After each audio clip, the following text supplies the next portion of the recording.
One of the greatest and most devastating ways we can define, notice, and experience hunger is by malnutrition. We can further divide malnutrition into acute malnutrition or undermalnutrition and severe malnutrition. Undernutrition is based on the deficiencies and essential vitamins of minerals in the human body that are collectively known as micronutrients. Eating regularly and nourishing our bodies allows humans to gain the energy their bodies need to support vital organ functions, self-development, and tissue maintenance.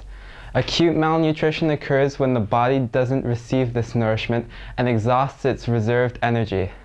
The body then begins to devour its own tissue and in search of the nutrients and energy it needs to survive, even targeting muscles and body fat.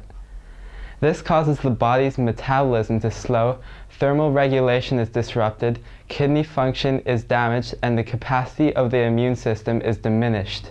The greater the loss of muscle and tissue, the less likely the chances of survival. Eventually, acute malnutrition leads to its more dangerous form, severe malnutrition. The term is mainly referring to protein energy malnutrition, PEM, which is again often associated with micronutrient deficiency.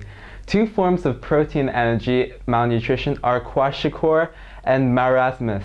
Marasmus, meaning to waste away, is caused by an insufficient intake of both protein and energy.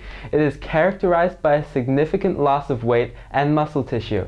Children suffering from marasmus look elderly as their skeletal bodies lose the relation between height and weight. Their body's vital functions have become greatly compromised. Metabolism slows down, thermal regulation is disturbed, intestinal absorption and kidney functions are lowered, the liver's capacity to filter toxins is reduced, and the immune system doesn't function properly, meaning there is less resistance to illness and disease. Even if a child manages to survive with its fight of marasmus, the damage is done and the deficiency sustained can never be overcome. Kwashiorkor, meaning displaced child, is again caused by inadequate intake of protein. It is characterized by bilateral edemas, swollen tissue, on a child's arms, legs, and face. Beneath these edemas, the muscles have been severely weakened, causing excruciating cramping and muscle pain. And like marasmus, children with kwashiorkor suffer from significant damage to the functioning of their internal systems. The main symptoms are edema, a condition described by an excess of watery fluid collecting in the cavities or tissues of the body.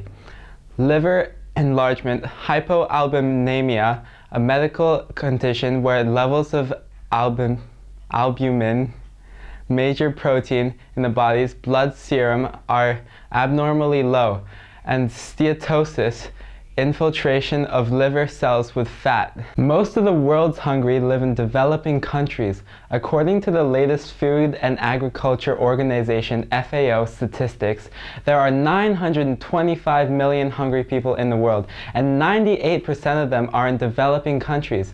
They are distributed like this: 578 million in Asia and the Pacific, 239 million in Sub-Saharan Africa, 53 million in Latin America and the Caribbean, 37 million in the Near East and North of Africa, and 19 million in developed countries. In quantitative terms, the world has enough food to feed our entire population of 7 billion people. So then why are 925 million people in the world still going hungry? The first reason is due to natural causes such as floods, tropical storms, and long spans of drought. These disasters have devastating consequences for food securities in poor and developing countries. Drought is now the top most common cause for food shortages in the world, such as in 2006 when repeating droughts caused failure of crops and strong livestock losses in parts of Ethiopia, Somalia, and Kenya. In many countries, climate change is worsening already tough natural conditions. For example, poor farmers in Ethiopia and Guatemala normally deal with rain failure by selling their livestock to cover their losses and pay for food. But the continuous years of drought are exhausting their resources.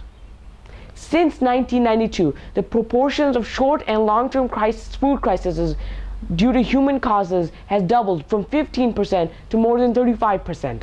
For the most part, these emergencies are the result of conflicts. All around the world, fighting displaces many people from their homes, leading to some of the world's greatest hunger crises.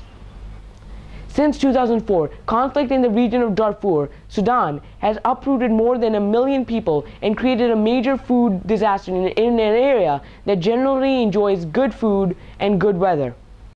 During war, food sometimes becomes a weapon, and soldiers starve their opponents into submission by destroying their livestock and food, wrecking local markets, and contaminating water. One of the greatest causes of hunger is the poverty trap. In developing countries, farmers cannot afford to buy the seeds to plant the crops that will provide for their families. Craftsmen lack the wealth needed to pay for the tools to implement in their trade. Others have no land, water, or education to build a solid base for a secure future. They have insufficient money to produce enough food for themselves and their families. In short, the poor are hungry, and their hunger traps them in their poverty.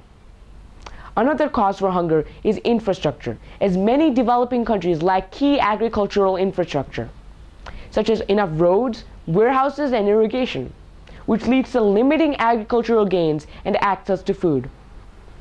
Lastly, hunger is also caused by the overexploitation of the environment, such as deforestation, overcropping, and overgrazing, which exhausts the land fertility and spreads hunger.